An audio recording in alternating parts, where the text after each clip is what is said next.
Zajtra sa chystá veľká kultúrna mobilizácia, tak to nazvali, na námestí kvôli teda stavu v kultúre, lebo časť umelcov je nespokojná. V podstate stále tá istá časť, v podstate stále tí istí herci, ktoré majú nejaké rovnaké vždy výhrady, ktorých sme videli aj v niektorých predvolebných kampaniách, nie len v prezidentských, ale aj v parlamentných. Ako sa na to dívame, ak sa zneužívajú, nazvem to ja tak, že sa zneužívajú niektoré priestory a vysielania na to, aby sme vyslovili nejaké politické posolstva? Som rád, že ste to pomenovali správne. Nie umelci, ale herci. Aj to len časť hercov. A ešte by som k tomu dodal, že tie hviezdičky, ktoré si zarábajú v telenovelách a podobných seriáloch, čo je skôr showbiznis ako umenie, tak jednoducho, keď sa nazývajú už v takom veku umelcami, tak je to trošku úsmevné. Ale poďme k podstate veci.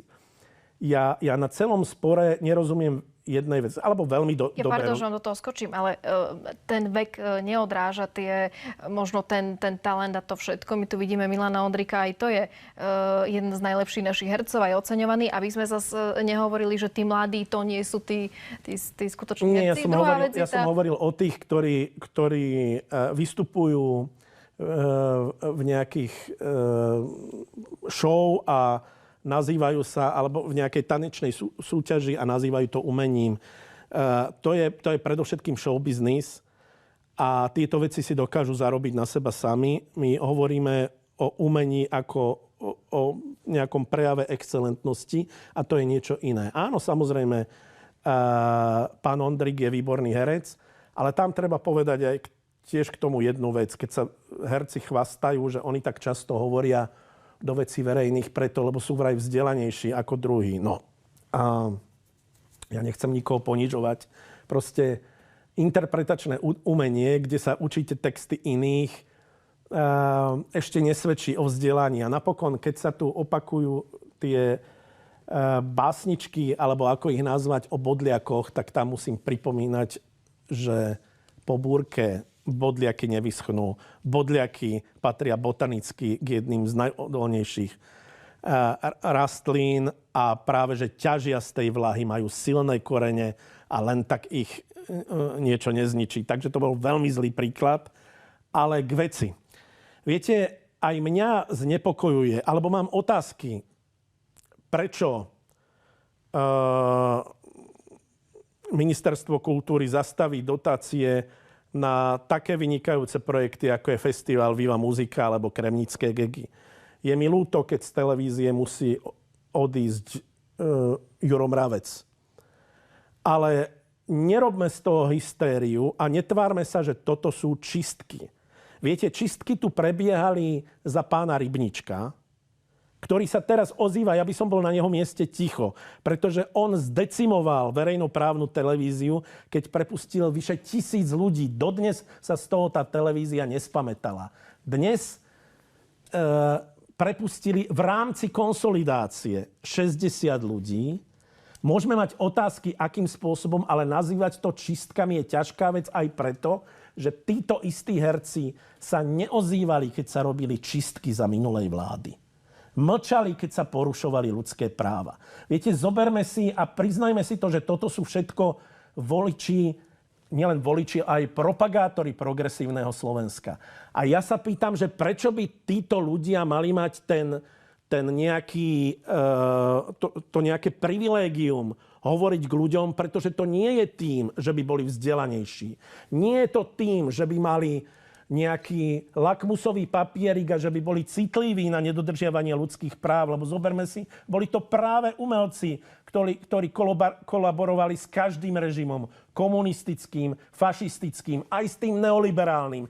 Tí istí umelci, ktorí za Dzurindovej vlády robili propagandu, že štát je fuj a treba robiť neoliberálne reformy, tak teraz chcú od štátu, aby sa o nich etatisticky postaral. A viete, ja vám poviem iný príklad. Nie, že by herci nemali právo nejaké vyjadrovanie sa k politike, aj keď všimnite si, že nerobia to ani operní speváci, nerobia to ani hudobníci, robia to herci. Časť hercov. A ktorí sa nepostavili ani proti tomu, keď sa za minulej vlády robili čistky práve v opernom súbore, naopak podporovali ich. A ja nemám nič proti tomu, keď zajtra sa vyberú na námestie, nech idú hulákať pred ministerstvo kultúry, nech sa dostatočne vykričia, vyjadria, je to ich právo. Ale nespájajme to s tým exhibicionizmom v nejakých iných reláciách alebo predstaveniach. Viete, to je to isté, ako keby som ja prišiel do reštaurácie, objednal si jedlo a čašník mi namiesto toho začne kázať, viete, ja nesúhlasím s touto vládou. Aj mojím právom vám povedať, že to, čo robí táto vláda s ekonomikou a tak ďalej, bla, bla, bla, prečo by som mal ja toto počúvať v reštaurácii? Prídem do divadla. Nie, že si tam oddychnúť, ako tvrdia oni. Prídem tam na umelecký zážitok. Viete, cez ten umelecký zážitok sa dá povedať veľmi veľa. Ale títo mladí herci, ktorí, keď som ich videl hrať Vojnu a mier, tak mnohí z tých mladých ani nevedeli, o čom hrajú. Boli to silné emotívne zážitky, ale oni toho Tolstého nepochopili. Takisto, keď som videl v SND vynikajúcu hru o Tatarkovi, vynikajúcu, so skvelými výkonmi. Jedna herečka tam hrala tak, že som nedýchal ani. Ale tá istá herečka povedala, že doteraz o tom Tatarkovi nepočula, respektíve nič z neho nečítala. Toto sú tí vzdelaní ľudia. Veď nech to rozlišujú. Čo vám teraz prekáža? Že sa vyjadrujú verejne? Že to pletú priamo tie prvoplánové politické vyjadrenia do divadla alebo na televízne vystúpenia, kde nemajú čo robiť. Opakujem, majú plno iných príležitostí ako každý iný človek. Opakujem tú otázku, prečo by mali mať herci privilégia viac ako každý iný? Oni hovoria tie smiešné veci, ktoré sú pre mňa naozaj smiešné, že oni sú vzdelanejší. Prepačte, vzdelaný je pán Martin Huba, vysoko vzdelaná je pani Božidara Turzonová, ale nie títo komedianti. A zakončím to tým, že keď herec robí takéto veci, tak to nie je preto, že on je tým etalónom morálky. To je normálna manipulácia. Manipulácia človeka, ktorý ovláda jazyk, hlas, prednes, ktorý je na to školený. Čiže to je normálne svinstvo, keď sa tieto tváre, ako hovorieval Marian Labuda, 20 rokov zneužívané, ale oni boli zneužívané aj oveľa skôr a aj teraz, stavajú preto obecenstvo ako etalón morálky, pričom ním nie sú. Zoberte si prieskumy. Herci patria medzi povolania, ktoré si ľudia vážia najmenej ako najviac zbytočné. A to nie je nejaký odsudok celej hereckej obce. Len ja ich chcem povedať, robte si svoju prácu tak ako každý iný. Vyjadrujte sa k politike na námestiach, v občianskych aktivitách. Nech sa páči. Ale jednoducho my nie sme povinní naozaj znášať tieto vaše jednostranné až stranické prejavy v rámci zneužitého priestoru, ktorý vám niekto poskytol. To nie je váš priestor, to nie je vaše územie, to nie je váš majetok. Jednoducho tí ľudia tam prídu za iným účelom, ako počúvať jednoducho prejavy aktivistov progresívneho Slovenska. To je všetko. Ak to niekto nechápe, tak mi je to ľúto. A poviem poslednú poznámku. Musíme končiť. Už dobre, naozaj prosím poslednú. Jednu vetu. Neviem, kto to povedal.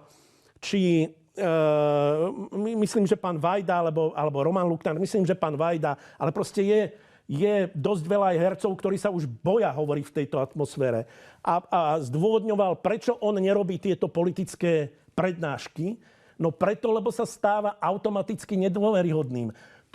Tí herci by si mali sami uvedomiť, že toho človeka si stotožňujú s nejakou postavou a keď si budú takého pána Stankeho, ja môžem vysvetľovať ľuďom, že je to výborný herec, ale oni si ho nebudú stotožňovať s polnočnou omšou. Oni si ho stotožňujú s tým, že robil kampaň na kúpu ukrajinského tanku. Veď je to šialené. A ak toto nevedia rozlíšiť tí herci, nech nehovoria ani o svojom IQ, ani o svojom EQ, ani o nejakej vzdelanosti. Proste to je naozaj zneužívanie emócií obyčajných ľudí. Uzavrieme to tak, že tí, ktorí hovoria, že berú nám kultúru, tak nie je to celá kultúrna obec, ale je to iba jej čas a je to čas hercov, aby sme... Kultúra prežila aj ťažšie časy, kultúra prežije vždy, len tu ide, viete, o kšefty. Namiesto toho, aby sa dohodli, že by dostali podporu aj z jednej strany, aj z druhej strany. Vždy sme tu mali, aj za minulej vlády niektoré vydavateľstvá nedostali ani cent.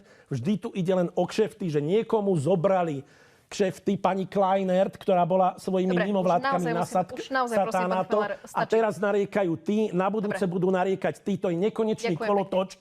Kultúrne by bolo, keby sa dohodli a podporovali by všetci tie najkvalitnejšie projekty, ale toto je stále len o kšeftoch.